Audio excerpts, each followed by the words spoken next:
வேலைக்கான முதல் படி குவி skilling everyone everywhere. Bahujan Samaj கட்சியுடைய மாநில தலைவர் ஆம்ஸ்ட்ராங் படுகொலை செய்யப்பட்டார். இப்போ அதில் 11 பேரை தமிழ்நாடு காவல்துறை கைது பண்ணி விசாரிச்சுட்டு இருக்காங்க. நீதிமன்ற காவலும் நேற்று கொடுத்துருக்காங்க. இப்போ நீதிமன்ற காவலில் ஆற்காடு சுரேஷுடைய தம்பி பொன்னை பாலு உள்ளிட்ட 11 பேரை காவல்துறை விசாரிச்சுட்டு இருக்காங்களாம். இதுக்கு பின்னாடி யார் இருக்கா அப்படிங்கிறத வாக்குமூலம் வாங்கிட்டு இருக்கிறதா சொல்றாங்க. இந்த சூழல்ல விடுதலை சிறுத்தைகள் கட்சியுடைய தலைவர் தொல் திருமாவளவன் முதலமைச்சர் மு.க. ஸ்டாலினை சந்திச்சு பேசியிருக்காரு. இந்த படுகொலையில ஒரு அரசியல் செயல் திட்டமும் நடந்திருக்கலாம் அப்படின்னு யூகிக்க முடியுது. இந்த கொலை வழக்கை பார்க்குற வரைக்கும் ஆருத்ரா அதே மாதிரி ஆம்ஸ்ட்ராங் பாஜகவுக்கு ஒரு முக்கோண தொடர்பு இருக்காங்கிறதையும் தமிழ்நாடு காவல்துறை நிச்சயம் விசாரிக்கணுங்கிறத அழுத்தமா சொல்லிட்டு வந்திருக்காரு. அதனால நேத்தே நம்ம சொல்லியிருந்தோம், சசிகாந்த் செந்தில் அவரும் பாஜகவுடைய அமர் பிரசாத் ரெட்டி மேல வரைக்கும் விசாரிக்கணுங்கிற மாதிரி சொல்லியிருந்தாரு. இப்ப திருமாவளவனும் பாஜகவையும் நீங்க மனசுல வச்சுட்டு விசாரிங்கிறத சொல்லியிருக்காரு. இப்ப முக்கியமான தலைவர்கள் ஏதோ வெளிப்படையா சொல்றாங்க அப்படின்ற பட்சத்துல ஏதோ ஒண்ணு மறைமுகமா இருக்குங்கிறத நம்மளால புரிஞ்சுக்க முடியுது. ஆமா, ஏன்னா இந்த ஆருத்ரா பிரச்சனையில ஆரம்பத்துல இருந்தே பாஜக பேர் அடிபட்டுட்டு தான் இருந்தது. இப்போ திரும்பவும் அதை சொல்லியிருக்காரு. பாஜக நிறைய சட்டம் ஒழுங்கு பிரச்சனையை ஏற்படுத்துறதுக்கான வேலைகளையும் பார்த்துட்டு இருக்காங்கன்னு அவரோட இதுல சொல்லியிருக்காரு. இன்னொரு பக்கம் இந்த திமுகவோட எம்பி முரசொலி இவர் தஞ்சாவூர் தொகுதியிலன்னு ஜெயிச்சாரு. இவர் நன்றி தெரிவிக்கிறதுக்காக தஞ்சாவூர்ல ஒவ்வொரு சட்டமன்ற தொகுதிக்கா போயிட்டு இருக்காரு. அதுல அந்த மன்னார்குடி பகுதிக்கு போகும்போது அவரோட கார்ல பின்னாடி நிறைய நிர்வாகிகள் அடுத்தடுத்து கார்ல வந்திருக்காங்க. இதுல காஞ்சிதுரை அப்படிங்கிற திமுக நிர்வாகி அவரோட நிறைய ஆட்களையும் சில கார்கள்ல அரிவாள் அப்புறம் உருட்டுக்கட்டை இதெல்லாம் எடுத்துக்கிட்டு பின்னாடியே போயிருக்காரு. இதை தெரிஞ்சுக்கிட்ட டிஎஸ்பி பாதியிலே அவங்க காரை வரிசையா வந்ததெல்லாம் நிறுத்தி அந்த காரை மட்டும் அப்படியே அந்த உருட்டுக்கட்டை இருந்த காரெல்லாம் மட்டும் பறிமுதல் பண்ணிட்டு போயிட்டாரு. டிஎஸ்பி போனதுக்கப்புறம் முரசொலி அவர்கிட்ட பேசி பார்த்துருக்காராம். என்ன நான் பேசிக்கிறேன், ஒன்றும் பிரச்சனை வராது அப்படின்லாம் சொன்னால், இல்லை நான் செக் பண்ணி தான் ஆகணும்னு சொல்லி கூட்டிகிட்டு போயிருக்காரு. இதை அந்த பகுதி திமுக நிர்வாகிகள்கிட்ட விசாரிக்கும் போது என்ன சொல்கிறாங்கன்னா, காஞ்சிதுரை அப்படிங்கிறவர் திமுக நிர்வாகி, அவருக்கு ஆப்போசிட்டா அங்கேயே அந்த பகுதியில இன்னொரு திமுக நிர்வாகி இருந்திருக்காரு ராஜேந்திரன். இவங்க 2 பேருக்கும் தேர்தல் பிரச்சார டைம்லே முரசொலி எங்க வாக்கு கேட்கணும் அப்படிங்கிற அந்த பிளானை போட்டு கொடுக்கறதுல ஒரு பிரச்சனையா இருக்கு. அதுல ராஜேந்திரன் குரூப் காஞ்சிதுரையோட குரூப்பை மேல தாக்குதல் நடத்தியிருக்காங்க. அதுக்கு இந்த மன்னார்குடி பகுதிக்கு போறோம், திரும்பியும் தாக்கிடுவாங்களோங்கிற பாதுகாப்புக்கு தான் இவங்க எடுத்துட்டு போனாங்க அப்படின்னு சொல்லியிருக்காங்க. பாதுகாப்பு காவல்துறை தேவை கிடையாது, அருவாள் கையில எடுக்கிறோம் அப்படின்ட்டு சொல்லிட்டு நம்புறாங்க. திமுக காரங்களே காவல்துறை காப்பாற்ற மாட்டாங்க, நம்மளே காப்பாத்திக்கணும் தான் அருவாள் கட்டையெல்லாம் எடுத்துட்டு போறாங்க. காவல்துறை நம்பலன்னா காவல்துறையை கையில வச்சிருக்க முதல்வரே நம்பலையே அவங்க. அதான் எனக்கு என்ன பயமாகி போச்சுன்னா, நன்றி தெரிவிக்கும் கூட்டத்துக்கு போறாங்க, யார் யாரெல்லாம் வாக்கு போலியோ அவங்களை அடிக்க போறாங்க போல இருக்கு அப்படின்னு நினைச்சேன். இல்ல அது இல்ல, இது யார் சொல்லி டிஎஸ்பிக்கு தெரிஞ்சிருக்குன்னா, போலீஸா மோபம் முடிச்சுலாம் அங்க போகல, போயிட்டாலும் அப்படிங்கிற மாதிரிதான் இருக்கு. அதுல டிஆர் பாலுவோட உறவினர் இளவரசன் ஒருத்தர் மன்னார்குடி பகுதியில இருக்காரு. அவருக்கு இந்த குரூப்ல உள்ள ஆளே ஏதோ சொல்லியிருக்காங்க, ஏதோ ராஜேந்திரன் குரூப்பும் இவங்களும் ஏதோ அடிச்சுக்க போறாங்க போல, கட்டையெல்லாம் வச்சிருக்காங்கன்னு சொன்னோன்னா அவர் டிஎஸ்பிக்கு சொல்லி அவரு இப்போ நிறுத்திருக்காங்க. ஓகே, அப்ப காவல்துறை இன்ஃபர்மேஷன் கொடுத்தா போவாங்க, அவளே மோபம் முடிச்சு கண்டுபிடிக்க மாட்டாங்க. முதல்ல கட்சிக்காரங்களை கட்டுக்கோப்பா வச்சுக்கணும் முதலமைச்சர். ஆமா, இதுல கம்மியா எடுத்துட்டு போனா மக்கள் பயப்படுவாங்களா மாட்டாங்க கட்சிக்காரங்களை பார்த்தா? ஆமா, இப்படி இவ்வளவு கார்ல போய் நன்றி தெரிவிக்கிற மாதிரியா இருக்கு, பயமா தான் இருக்கு, திகிலா இருக்கு. இல்லைன்னா தமிழ்நாடு முழுக்க நிறைய எம்பிக்கள் நன்றி சொல்ல கிளம்பிட்டாங்க. கரூர்ல ஜோதிமணி, திருச்சியில வைகோ மகன் துரை, செந்தில் பாலாஜி வெளியே வந்துருவாரா நன்றி தெரிவிக்கிறதுக்குள்ள வெளியே கூப்பிட்டு வரேன்னாங்க, சபதம் போட்டாங்க. சரி, ஆனா இந்த நன்றி எல்லாம் தெரிவிக்கிறது இருக்கட்டும், இதுக்கப்புறம் அவங்க ஆளே காணாம போயிடுவாங்க 5 வருஷத்துக்கு. அதனால மக்கள் உங்ககிட்ட இருந்து நிறைய சேவைகளை ஆஃபர்களை எதிர்பார்க்கறாங்க. ஏன்னா ஆடி எல்லாம் வேற வருது இல்ல, அது ஆடி ஆஃபருக்காக எங்களுக்கு ரோடு போட்டு கொடுங்க, ஆமா அந்த மாதிரி லைட் வச்சு கொடுங்க அப்படிலாம் கேட்க ஆரம்பிச்சிருக்காங்க. இதுல என்னன்னா, இந்த ஆடி மாசம் வரப்போகுது. இப்போ ஜூலை மிட்ல இருந்து நீங்க ஆடியில் என்னென்ன பர்ச்சேஸ் பண்ண போறீங்க, உங்களுடைய செயல் திட்டம் என்னங்கிறத ஒரு சர்வேவை நாங்கள் எடுக்கிறோம் விகடன் டீம்ல இருந்து. அதோடைய சர்வே லிங்க் டிஸ்கிரிப்ஷன்லையும் முதல் கமெண்ட்லையும் கொடுக்குறோம். அந்த சர்வேல கலந்துக்கிட்டு உங்களுடைய எண்ணங்களை பிரதிபலிங்க. பாஜக காரங்க பேர் எல்லா இதுலேயும் அடிபட்டுக்கிட்டு தான் இருக்கு, ஆருத்ரால ஆரம்பிச்சு பல விஷயத்துலையும். இப்போ இன்னொரு பாஜக காரர் போலீஸ்கிட்ட மாட்டியிருக்காரு. என்ன பண்ணியிருக்காருன்னா, கோவையில் அந்த கணபதி பகுதியில் இருக்கவர் தான் பெருமாள். இவர் காவல்துறையிலே பணியாற்றி இருந்திருக்காரு. 2010 இவர் ஒரு சூதாட்ட கும்பலோட சேர்ந்து நிறைய மோசடி பண்ணியிருக்காரு காவல்துறையில இருந்துகிட்டே. அதனால அவரை நீக்கியிருக்காங்க காவல்துறையில இருந்து. அதுக்கப்புறம் நமக்கு நமக்கு கரெக்டான இடம் பாஜக தான் நினைச்சாரா என்னன்னு தெரியல. கட்சியில சேர்ந்து சில பொறுப்புகள்லாம் இருந்திருக்காரு. இப்போ கடந்த சில மாதங்களா என்ன பண்ணிட்டு இருந்திருக்காருன்னா, ஒரு சஃபாரி சூட்டை போட்டுட்டு நான் வந்து எஸ்ஐயா இருக்கேன், நீங்க வந்து தவறான பொருட்கள்லாம் விற்கிறீங்க, தடை செய்யப்பட்ட பொருட்கள்லாம் விற்கிறீங்க, நான் ஃபைன் போட்டுருவேன், அப்படி இப்படி கைது பண்ணிடுவேன் அப்படி இப்படின்னு மிரட்டியிருக்காரு. மிரட்டி அவங்கள்ட்ட இருந்து நிறைய பணத்தை கறந்துருக்காரு. இப்போ வந்து அவர் கம்பி எண்ணிட்டு இருக்காரு. அவரை வந்து காவல்துறை அரெஸ்ட் பண்ணியிருக்காங்க. ஓகே, இந்த அயோக்கியர்களின் கடைசி புகலிடம் அரசியல் அப்படின்னு சொல்லுவாங்க. இப்போ நம்ம செய்திகள்லாம் பார்க்குறப்ப தமிழ்நாட்டில் இருக்கிற அயோக்கியரோட கடைசி புகலிடம் பாஜகவாக தான் இருக்கு. எல்லா கட்சியிலுமே இருக்காங்க. பட்டு செய்திகள் அடிக்கடி ரொம்ப சிக்கிக்கிறது அப்படின்னு இப்போ கட்ட பஞ்சாயத்து பண்றது, பண மோசடி பண்றது எல்லாமே பிஜேபிக்காரங்க தான் இருக்காங்க. இதுல என்னன்னா, இந்த 4 கோடி ரூபாய் சிக்கிச்சுல தாம்பரத்தில் எலெக்ஷன் டைம்ல நயினார் நாகேந்திரன் அந்த ஹோட்டல் ஊழியர்கள்ட்ட தான் அந்த 4 கோடி வந்து கைப்பற்றப்பட்டது. இப்ப அந்த வழக்கு சிபிசிஐடி வந்து விசாரிச்சுட்டு இருக்காங்க. சிபிசிஐடி பலமுறை சமன் அனுப்பி நயினார் நாகேந்திரன் இது வரைக்கும் ஆஜராகவே கிடையாது. அதே மாதிரி பாஜகவுடைய மாநில பொருளாளர் SR சேகர் ஆஜராகவே கிடையாது. நான் வாரணாசி போறேன்னு சொல்லிட்டு வீட்லயே உட்காந்துருந்தாரு. அப்போ கூட சிபிசிஐடி போலீஸார் வீட்லயே வந்து இதான் உங்க ஊர்ல வாரணாசியான்னு சொல்லிட்டு விசாரிச்சுட்டு போனாங்க. ஆமா, இப்போ வந்து அவர் 7 மணி நேரம் விசாரிச்சதா வந்து சொல்றாங்க. எங்க வாரணாசியில வச்சா இல்ல அவர் வீட்லயா இல்ல காவல் சிபிசிஐடி அலுவலகத்துல இருந்து விசாரிச்சிருக்காங்க. நீங்க யார் யார்ட்டெல்லாம் வந்து பணம் வாங்குறீங்க, பணப்புழக்கம் எப்படிலாம் நடந்துகிட்டு இருக்கு பிஜேபின்னு சொல்லிட்டு நிறைய விஷயங்கள், முக்கியமா அந்த 4 கோடி விவகாரம் உங்களுக்கு தெரியுமா தெரியாதா அப்படிங்கிற மாதிரி நிறைய வாக்குமூலம் எல்லாம் வாங்கிக்கிட்டதா சொல்றாங்க எஸ்ஆர் சேகர்கிட்ட இருந்து. ஆனா எஸ்ஆர் சேகருக்கு போறதுக்கு முன்னாடி நிறைய கிளாஸஸ் எடுக்கப்பட்டிருக்கு எஸ்ஆர் சேகருக்கு. என்னென்ன மாதிரி கேள்விகள் கேட்பாங்க, எப்படிலாம் வந்து பதில் சொல்லணும், பாபநாசத்துல வர மாதிரி இப்படி கேட்பாங்க. ஆகஸ்ட் 2 ஆமா, அதனால வந்து அந்த மாதிரிலாம் ட்ரைனிங் கொடுத்து அனுப்பிச்சிருக்காங்க. ஆனா 7 மணி நேரம்னா ஏதாவது சொல்லியிருக்க கூட வாய்ப்பு இருக்கு போலீஸ் கறக்குற விதத்துல. அதான் சிபிசிஐடி போலீஸ் விசாரணை வேற மாதிரிதான் இருக்கும். பட் சிபிசிஐடி போலீஸார் வந்து இவங்க ட்ரைனிங் பண்ணுவாங்கன்னு தெரியாதுங்களா உங்களுக்கு எல்லாமே தெரிஞ்சு நிறைய விஷயம் சொல்றதா சொன்னாங்க. ஏற்கனவே வந்து நயினார் நாகேந்திரோட உறவினர் முருகன் வந்து விசாரிக்கப்பட்டிருக்காரு. ஆசை தம்பி கிட்டத்தட்ட ஒரு 10-15 பேர் விசாரிச்சுட்டு தான் இருக்காங்க சிபிசிஐடி போலீஸார். இப்போ உறுதியா இந்த வழக்குல நயினார் நாகேந்திரன் சிக்குவாங்கன்னு சொல்றாங்க. காரணம் என்னன்னா, இப்ப இருக்கிற பாஜக தலைவர் அண்ணாமலை மாற்றப்பட்டாருன்னா அந்த பொசிஷனுக்கு நயினார் நாகேந்திரன் தான் வருவாங்க ஒரு பேச்சு போய் பிஜேபிக்குள்ள இருக்கு. அதுக்கு முன்னாடியே செக் வைக்கணும்னு நினைக்கிறாங்க போல இருக்கு தமிழ்நாடு அரசு. அரசா இல்ல வேற யாரும் செக் இல்ல, சிபிசிஐடி போலீஸார் அவங்க வேலையை செய்யறாங்கப்பா, அப்படிதானே பொதுவாக சொல்லுவாங்க. சரி சரி, ஆனா அவர் இடத்துக்கு சரி, அதெல்லாம் வெயிட் பண்ணி பார்ப்போம் என்ன நடக்குதுன்னு. இன்னொரு விஷயம் என்னன்னா, தமிழ்நாடு காவல்துறை மேல கடந்த சமீப காலமா ஒரு பெரிய அதிருப்தி இருக்கு. முதலமைச்சருக்கு எதிராகவும் மக்கள் ஒரு அதிருப்தியை காட்டிட்டு இருக்காங்க. ஏன்னா கள்ளக்குறிச்சி கள்ளச்சாராய மரணங்கள், ஆம்ஸ்ட்ராங் படுகொலை, அப்புறம் போதைப்பொருள் புழக்கம்னு இருக்குல்ல, இப்போ ஒரு ஸ்ட்ரிக்டான ஆக்ஷன்லாம் எடுத்தாரு. எஸ்பிஎஸ்லாம் நிறைய இடத்துல மாத்தினாங்க, ஐபிஎஸ் ஆஃபீஸர்ஸ்லாம் மாத்தினாங்க.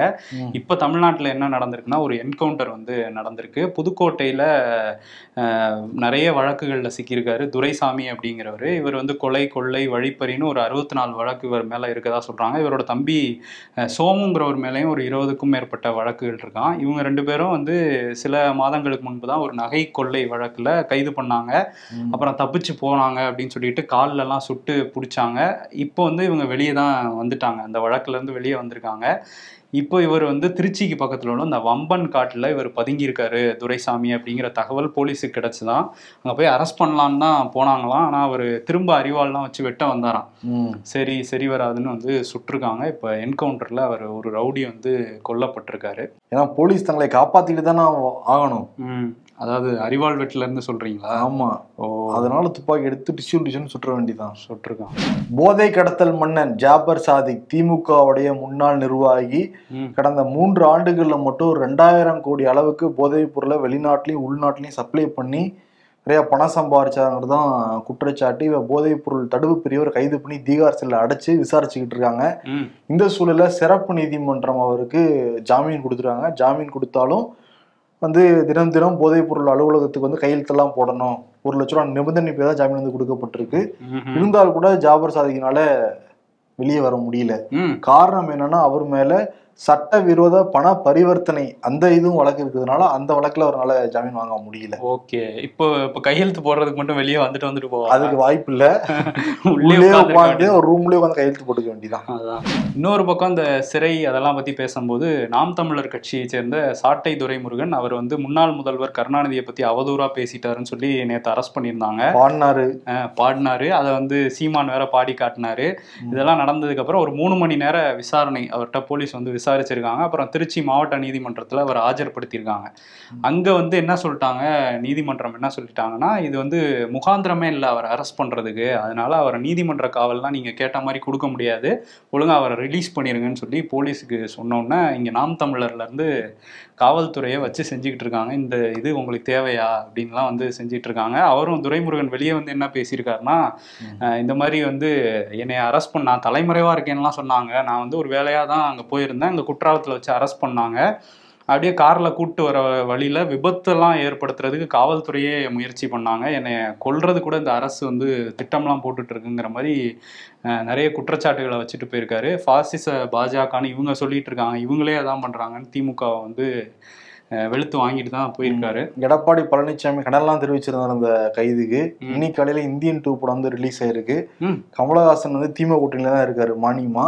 இப்ப சீமானும் அவரும் ஒன்னா சேர்ந்து படம்லாம் பாத்துருக்காங்க. இன்னைக்கு கமலஹாசன் என்ன நினைப்பாருன்னா, எனக்கு இன்னும் ஒதுக்கப்பட்ட அந்த ராஜ்யசபா இன்னும் ஒதுக்கப்படல, நேத்து தான் வேற முதலமைச்சருடைய அப்பா வேற திட்டி பாட்டு பாடிட்டுலாம் பக்கத்துல உட்காந்துருக்கீங்க.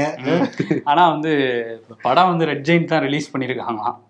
அதனால வந்து எடப்பாடி பழனிசாமி 3வது நாளாக அந்த நாடாளுமன்றத்துல தோத்து போன நிர்வாகிகளை வேட்பாளர்களை கூப்பிட்டு வந்து பேசிக்கிட்டு இருக்காரு.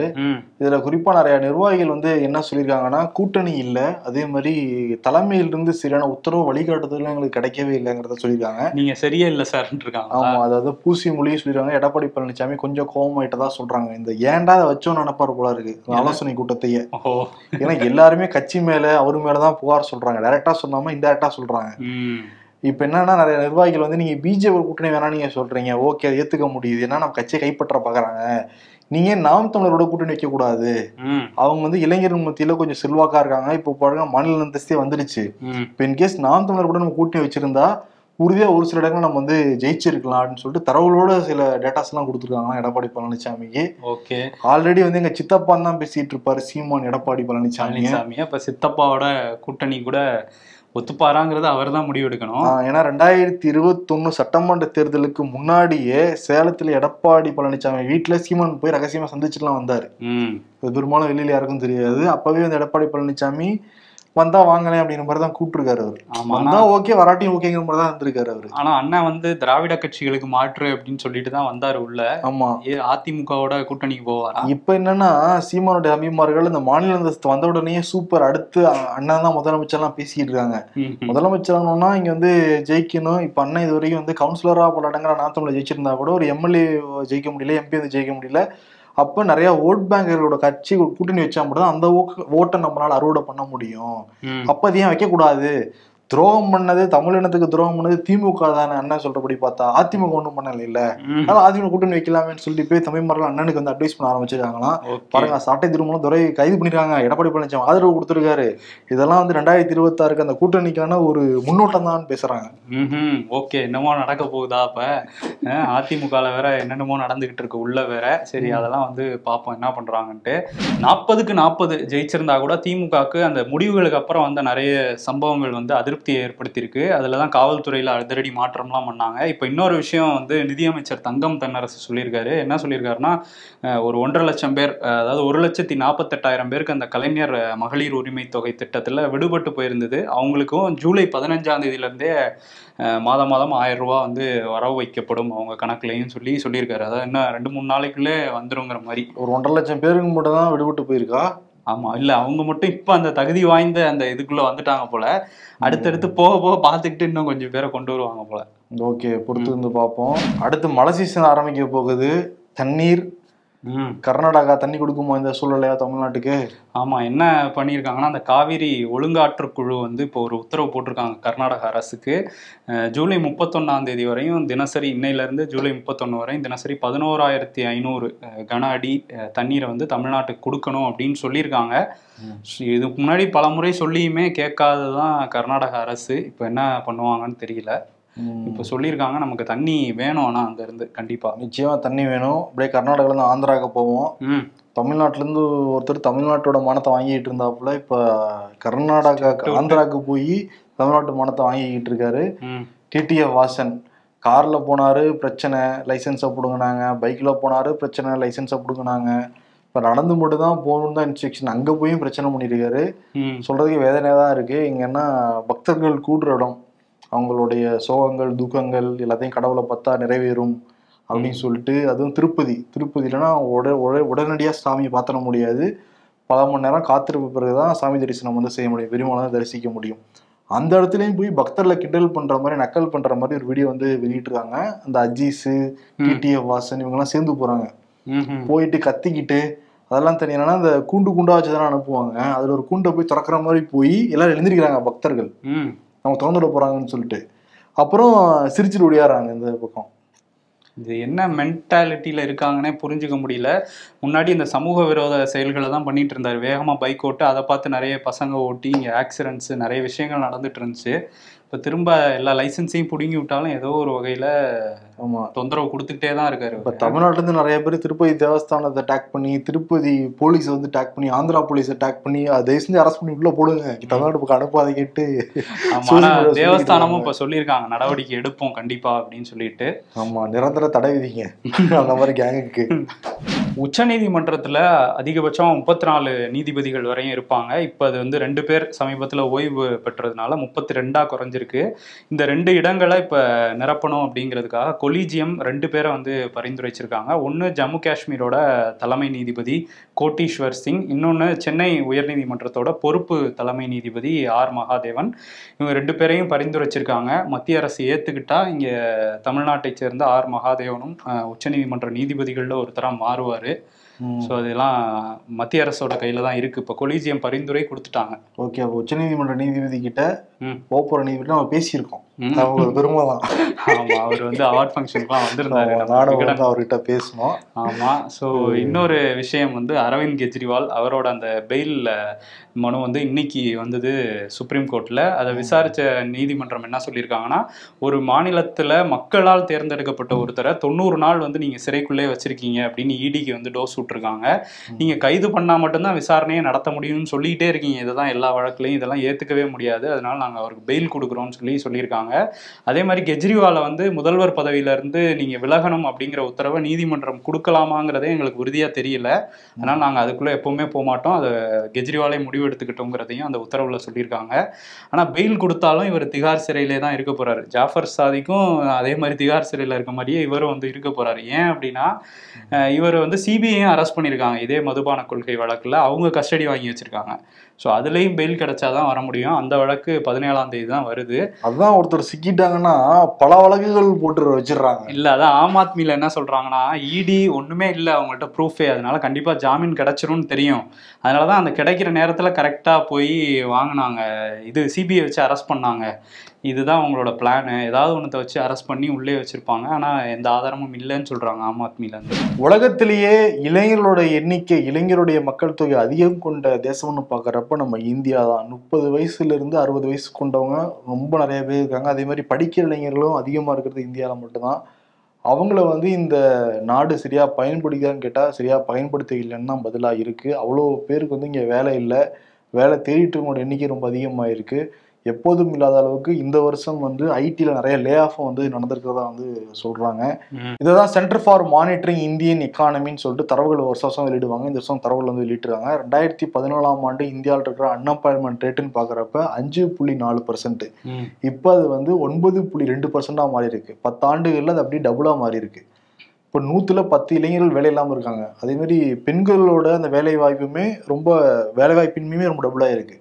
போன வருஷம் ஜூன்ல வந்து 8% ஆகுது, இந்த வருஷம் வந்து 17% மாறி இருக்கான். பெண்களும் வேலையிலாம் என்ன பண்ணுவாங்க, அவங்க பல பிரச்சனை இருக்கு. அதே மாதிரி குஜராத்தில் அதை சாட்சியாக ஒரு வீடியோ வந்து வெளியாகிருக்கு. ஒரு பெரிய தனியார் ஹோட்டலில் 10 பேர் தான் அவங்களுக்கு வேலைக்கு வேணும்னு கால் ஆஃபர் பண்ணியிருக்காங்க. அதுக்கு கூஞ்சி இளைஞர்களோட எண்ணிக்கை சுமார் வந்து ஒரு 1000க்கு மேலேங்கிறாங்க. அங்கிருந்த தடுப்புகள் எல்லாமே கீழெல்லாம் விழுகுது, அப்படியே அடிச்சுக்கிறாங்க, ரெசியூம் கொடுக்குறதே அடிச்சுக்கிறாங்க. டிப்டாப்பாக வராங்க இளைஞர்கள். அவ்வளோ வேலைவாய்ப்பின்மை இருக்குது இந்தியாவில். ஆமாம். ஆனால் பிரதமர் மோடி வந்து இங்கே இந்தியா தான் உலகத்திலே 5வது பெரிய பொருளாதார நாடுன்னு சொல்லுவார். அதுக்கு காரணம் என்னன்னா, பிரிட்டன் அவங்க பொருளாதார கொள்கையை சரியாக கையாளதுனால பின்னாடி வந்தாங்க, நம்ம மேலே போயிருக்கோம். இங்கே பிரிட்டனோட கம்பேர் பண்ணும்போது தனிநபர் வருமானம்ங்கிறது ரொம்ப ரொம்ப கம்மியாக தான் இருக்குது. அதெல்லாம் மேம்படுத்துறதுக்கான திட்டங்கள்லாம் கண்டிப்பாக வேணும். பட்ஜெட் வேறு வரப்போகுது இல்லை. ஒரு பக்கம் வேலைவாய்ப்பின்மை, இன்ஃப்ளேஷனு, இன்னொரு பக்கம் விவசாயிகளும் இப்போ போராட்டத்துக்கு வந்து தயாராகிட்டு இருக்காங்க 3.0க்கு. ஸோ இவங்கெல்லாம் சமாளிக்கிறதுக்கு என்ன பண்ணலான்னு சில பொருளாதார வல்லுநர்களோட அவரும் நிர்மலா சீதாராமனும் மீட்டிங்லாம் போட்டிருக்காங்க. என்ன கொண்டு வர போகிறாங்க 23ஆம் தேதிங்கிறத பார்க்கணும் வெயிட் பண்ணி. பிரிட்டன் நாடாளுமன்றத்தில் எம்பிக்கள், இந்த இந்திய வம்சாவளியை சேர்ந்த எம்பிக்கள் கனிஷ்கா, ஷிவானி இவங்கெல்லாம் பகவத்கீதையை கையில் வச்சு பதவி பிரமாணம் பண்ணியிருக்காங்க. இன்னொருத்தர் வெள்ளைக்காரர் தான், அவர் வந்து பாப் பிளாக்மேன் அப்படிங்கிறவர் வந்து கையில் வந்து பகவத்கீதை, இன்னொரு பக்கம் கிங் ஜேம்ஸ் பைபிள் ரெண்டையும் வச்சு பதவி பிரமாணம் பண்ணியிருக்காரு. ஸோ அந்த வீடியோஸ்லாமும் வைரலாக போயிட்டு இருந்தது இணையத்தில். இன்னொரு வீடியோவும் பயங்கர வைரலாக இருக்குது. இன்னைக்கு காலையிலேருந்தே பயங்கர விமர்சனத்துக்கும் உள்ளாக இருக்குது. அது யார் அப்படின்னா பைடனோட அந்த வீடியோ. ஒன்று வந்து நேட்டோ உச்சி மாநாட்டில் வந்து பேசுகிறாரு. அப்போ வந்து அடுத்து வந்து பேச வராரு உக்ரைன் அதிபர் புதின் அப்படின்ட்டாரு. அப்புறம் வந்து இல்லை புதினை வீழ்த்துவார் ஜெலன்ஸ்கி அப்படிங்கிற மாதிரி சமாளித்தார். இருந்தாலும் அது பெரிய பிரச்சனையாக மாறி இருக்கு. இன்னொரு பக்கம் வந்து துணை அதிபராக இருக்காங்கல்ல கமலா ஹாரிஸ், அவங்கள பற்றி பேசும்போது துணை அதிபர் ட்ரம்ப் அப்படின்னு பேசிட்டாரு. அதனால வந்து ட்ரம்ப் வேற வாங்க சூப்பராக பண்ணுறீங்க அப்படிங்கிற மாதிரி அவர் ரெடி ஆகிட்டு இருக்காரு. இப்போ அவங்களோட அந்த ஜனநாயக கட்சிக்குள்ளேயே வந்து இவர் வேட்பாளராக இருக்கக்கூடாது, வயது முதிர்வு ரொம்ப இருக்குது, இவருக்கு பிரச்சனை நிறைய இருக்குது, அதனால் கமலா ஹாரிஸை வந்து நிற்க வைக்கலாங்கிற பேச்செல்லாம் வேற வந்துகிட்டு இருக்கு அதிபராக. பட் அவங்க சப்போர்ட்டாக தான் இருக்காங்க. கமலா ஹாரிஸ் வந்து பைடனுக்கு தான் சப்போர்ட் பண்ணுறாங்க. அவங்க ஆசைப்படுவாங்க, மனசுக்குள்ள வெளிக்காட்டிக்க மாட்டாங்கல்ல. ஆனா என்னன்னா அவரே வாபஸ் வாங்கினா மட்டும் தான் உண்டு அதே பேர் இருந்து, மற்றபடி யாரும் வாபஸ் வாங்க வைக்க முடியாது.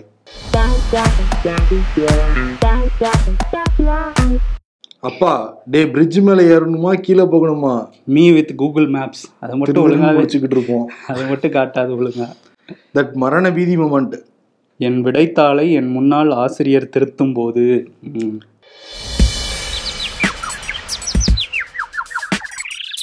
தன்னைக்கான ஆதாரத்துடன் வருமாறு நிபந்தனை விதித்த பாஜக எம்பி கங்கனா ரணாவத். எதுக்கு மேடம், மனு ஏதாவது தந்தா நிறைவேற்றி வைக்க வசதியா இருக்கும்னா? மனு நிறைவேற்றி வைக்கிறதா? கன்னத்தில் அரைஞ்சா கண்டுபிடிச்சு கைது பண்றதுக்கு மாமா. மாத்தி திட்டுறாங்களே தவிர மக்கள் பிரச்சனையை தீர மாட்டேங்குது அப்படிங்கம்மா. எதிர்கட்சி ஆளுங்கட்சி அரசியல்ல இதெல்லாம் சாதாரணமாப்பா. இன்னைக்கு வந்து நாம் தமிழர்களுடைய தம்பிகளும் ரத்தத்தின் ரத்தம் ஒரு கொண்டாட்டமா இருக்காங்க. இதுக்காகனா ஓகே, இது வரைக்கும் வந்து நாம் தமிழர் கட்சி ஆரம்பிச்சு சீமானு தனிச்சுதான் வந்து போட்டிட்டு இருந்திருக்காரு. அவர் மனசுலயும் பூத்துற மாதிரி அதிமுக கூப்பிடுறாங்க, சித்தவா கூப்பிடுறாங்க, வாங்க வாங்கன்னு இழுக்கிறாங்க. இன்னொரு பக்கம் வந்து எடப்பாடி பழனிசாமி தோல்வியிலே தோண்டு போயிருக்கிறதுனால ஒருவேளை கூட்டணி அமைச்சா என்ன அப்படிங்கிற மாதிரி மூட்ல தான் இருக்காங்களாம் நிர்வாகிகள் சொல்ற ஆலோசனை கூட்டத்துல. அதனால இப்பவே வந்து ஜில்லா படத்துல விஜயும் மோகன்லாலும் வருவாங்கல்ல, ஆமா அது மாதிரி விஜய் வருவாரா இந்த ரெண்டு பேரும் நடுவுல? சரி பாப்போம். அவரு என்ன மாநாடு போடணும், கொள்கை என்னன்னு பேசணும், தலை சுத்தாம இருக்கணும். ஆமா அதெல்லாம் வேற வெயிட் பண்ணி தான் பார்க்கணும். அதனால எடப்பாடி பழனிசாமிக்கும் சீமானுக்கும் இந்த ஜில்லாங்கிற விருதை வந்து கொடுத்துட்டு விடைபெறலாம். நன்றி. தொழில்நுட்பத்தை விரல் நுனியில் கற்றுக்கொள்ள இந்தியாவின் தலை சிறந்த தளம் குவி. இது உங்கள் ப்ரொஃபஷனல் கல்விக்கான vernacular edtech brand. Skilling everyone everywhere.